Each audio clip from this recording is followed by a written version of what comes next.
بسم اللہ الرحمن الرحیم. کہاں سے جناب؟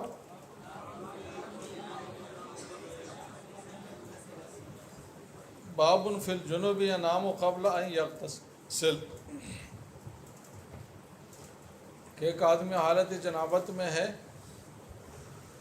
تو کیا وہ یہ کر سکتا ہے کہ غسل کیے بغیر سو جائے اور صبح اٹھ کر پھر غسل کرے؟ اور یہ حکم صرف غسل کے حوالے سے نہیں بلکہ باقی تمام چیزیں ہیں، کھانا پینا ہے، بیوی سے مباشرت ہے کرنا، یہ سب چیزیں.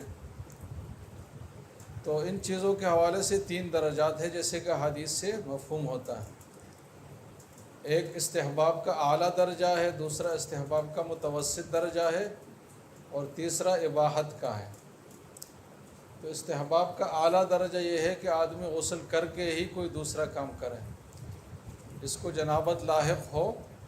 تو اس نے اگر کچھ کھانا پینا ہے تو پہلے غسل کرے پھر کھائے پیے. اس نے اگر سو جانا ہے تو پہلے غسل کرے پھر اس کے بعد سو جائے. یہ استحباب کا سب سے اعلیٰ درجہ ہے. دوسرا درجہ یہ ہے کہ اگر غسل نہیں کر سکتا تو کم از کم وضو کرے، وہ وضو جو نماز کے لیے کی جاتی ہے. اس میں استنجا کرے، وہ نجاست جہاں لگی ہے وہ زائل کرے، پھر وضو کرے، وضو کے بعد کچھ کھائے پیے یا سو جائے. یہ دوسرا درجہ ہے. اور تیسرا درجہ جو اباحت کا ہے وہ یہ ہے کہ کچھ بھی نہ کرے، ایسے ہی سو جائے تو اس کو کوئی گناہ نہیں ہوگا. مطلب تو یہ استحباب کا اعلیٰ درجہ، متوسط درجہ اور اباحت کا درجہ. اب پھر دیکھیں روایت. وہ بھی قال حدثنا حناد قال حدثنا ابو بکر بن عیاش عن الاعمش عن ابي اسحاق عن اسود عن عائشہ قالت كان النبي صلی اللہ علیہ وسلم ينام وهو جنوب ولا يمس ماء، کہ حضور سو جاتے تھے ایسی حالت میں جو جنابت کی حالت ہوتی تھی اور اس میں پانی کو ہاتھ نہیں لگاتے تھے. پانی کو ہاتھ نہ لگانے کا کیا مطلب ہے؟ یعنی نہ وضو کرتے نہ غسل کرتے. اب اس روایت کے ظاہری الفاظ پر آپ دیکھیں گے تو اس سے کیا چیز سمجھ آتی ہے؟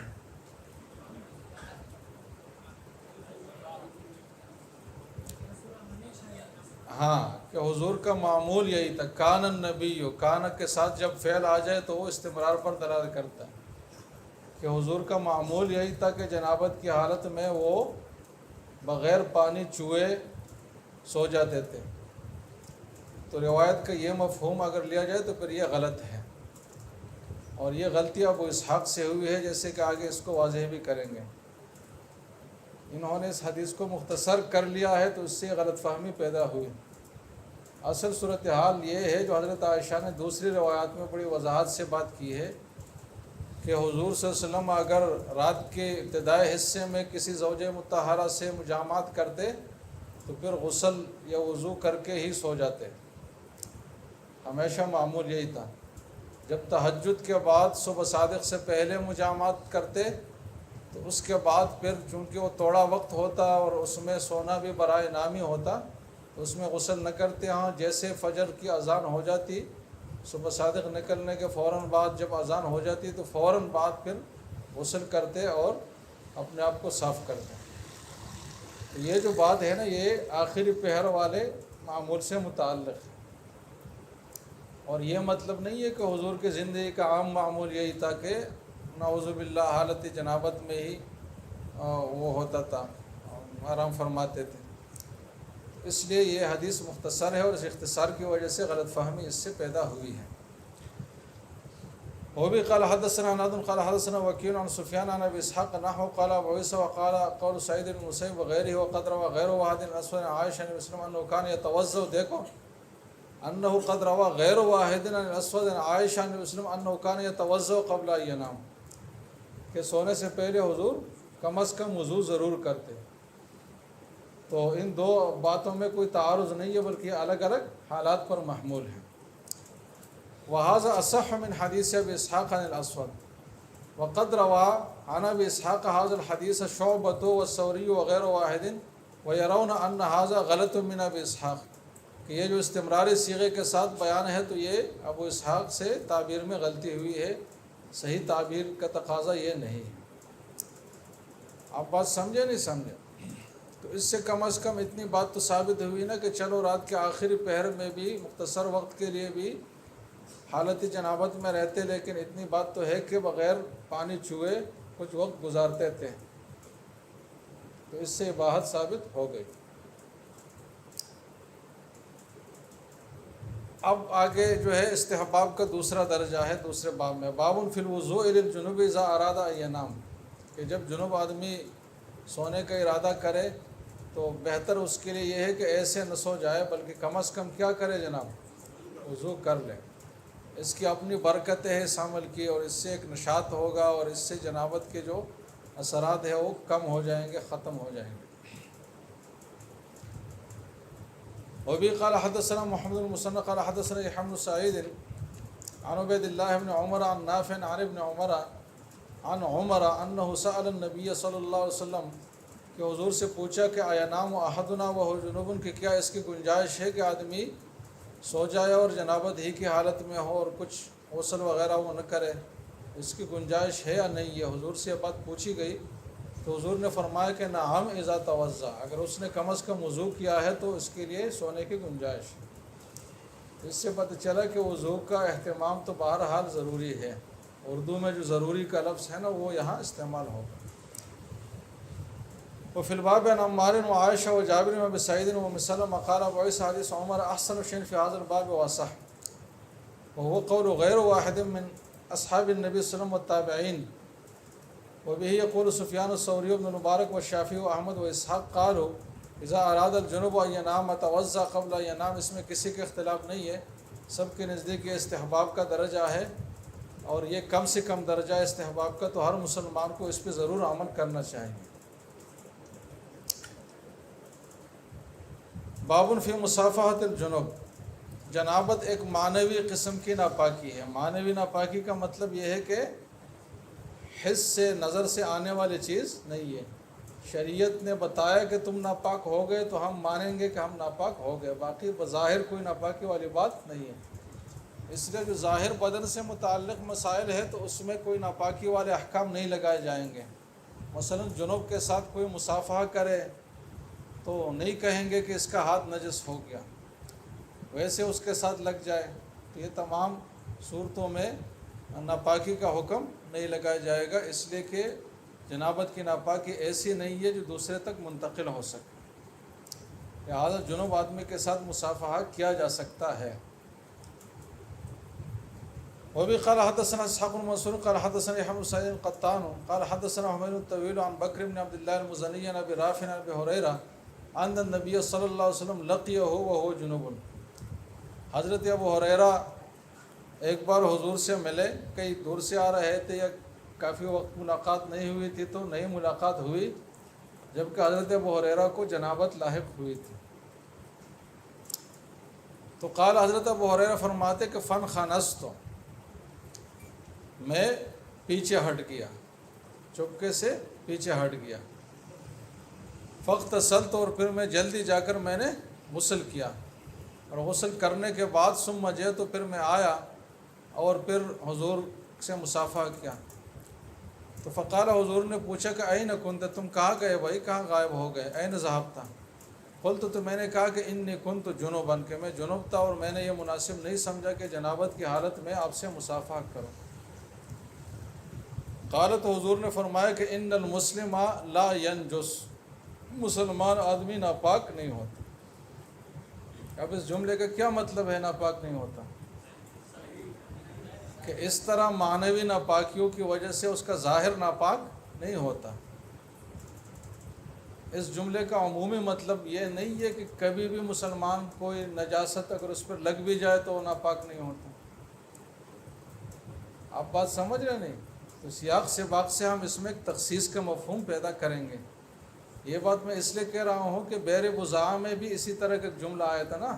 کہ ان الماء لا ینجس، تو وہاں یہ مطلب نہیں ہے جو ظاہریہ لیتے ہیں کہ پانی کبھی بھی کسی بھی حالت میں نجس نہیں ہو سکتا، بلکہ مطلب یہ ہے کہ جو لوگ بحر بضاعہ کے بارے میں ایک خاص ماحول کے اور پس منظر کی وجہ سے سوچ رہے ہیں کہ جب بارشیں ہوتی آس پاس میں تو پانی گلی کوچوں سے ہو کر یہاں آتا ہے تو اس میں گندگیاں بھی ہو سکتی ہے، تو حضور نے فرمایا کہ اس طرح شک کی وجہ سے پانی نجس نہیں ہوتا۔ پہلے تو اس میں کوئی چیز آئی نہیں ہوگی، اگر آئی ہوگی تو پھر اتنا عرصہ مٹی میں رہنے کی وجہ سے وہ مٹی بن چکی ہوگی، لہذا جہاں احتمال کی بات ہو تو اب احتمال کی وجہ سے پانی پر نجاست کا حکم نہ لگا ہے۔ وہاں احناف نے یہ مطلب بتایا تھا نا حدیث کا، اس کی تائید اس تعبیر سے بھی ہوتی ہے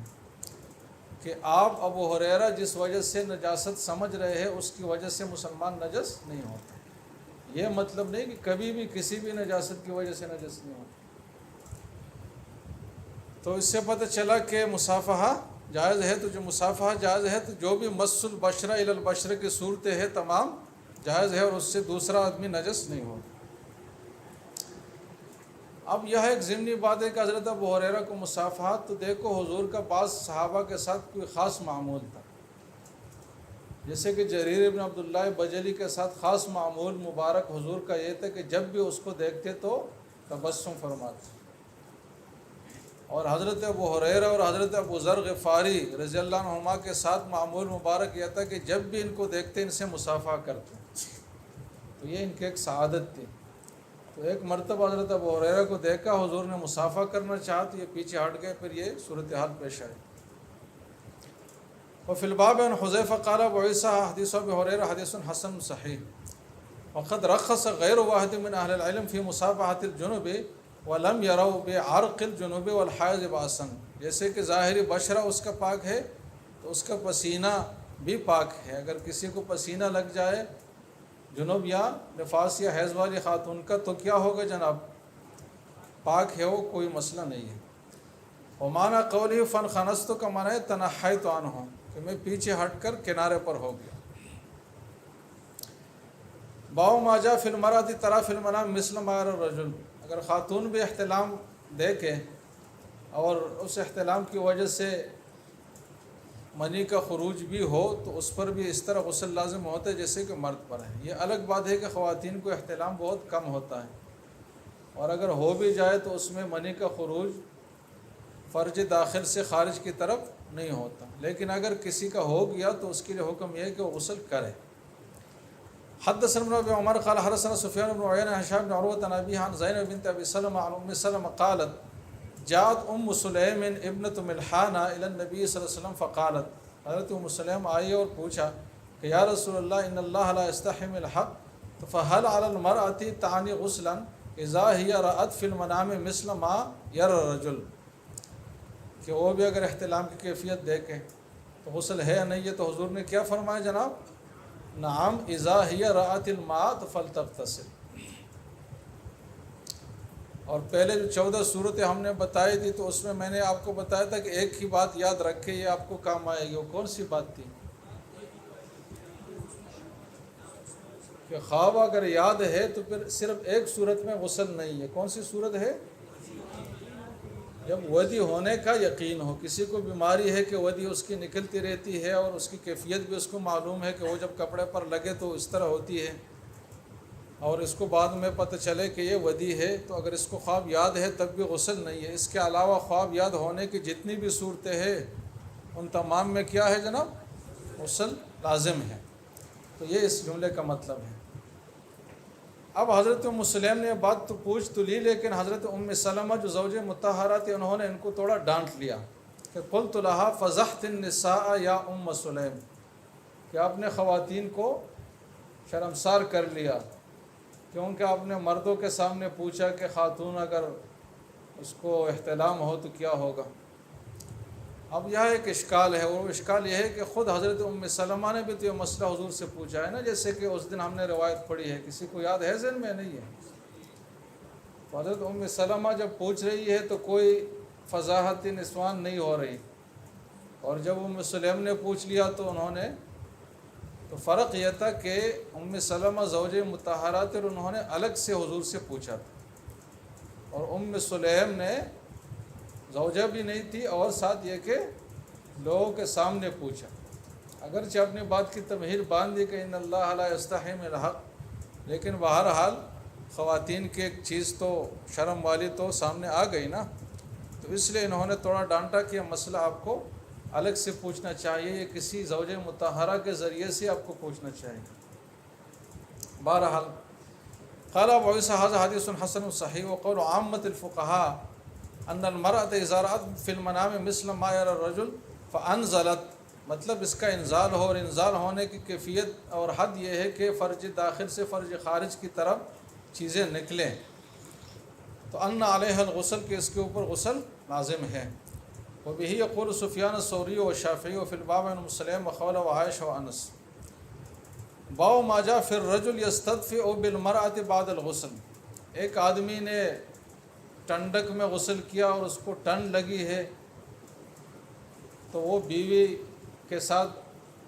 لیٹ جاتا ہے، قریب جاتے ہیں اس کے، تاکہ اس کے بدن سے گرمائش حاصل کرے، جبکہ اس نے غسل نہیں کیا ابھی تک،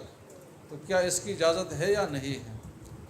تو اوپر یہ اصول آیا کہ جنوب آدمی کا بدن نجس نہیں ہے، اگر اس کا پسینہ لگا ہے کپڑوں پر وہ بھی نجس نہیں ہے، تو اس کے ساتھ دوسرا آدمی گیلے ہونے کے حالت میں لگے یا خشک حالت میں، دونوں حالتوں میں کوئی ناپاکی نہیں ہوگی، لہٰذا اس کی اجازت ہے کہ استدفاء بالمرأة بعد الغسل حاصل کیا جائے۔ وبی قال حدثنا آدم قال حدثنا وکیع عن حریث عن الشعبی عن مسروق عن عائشہ قالت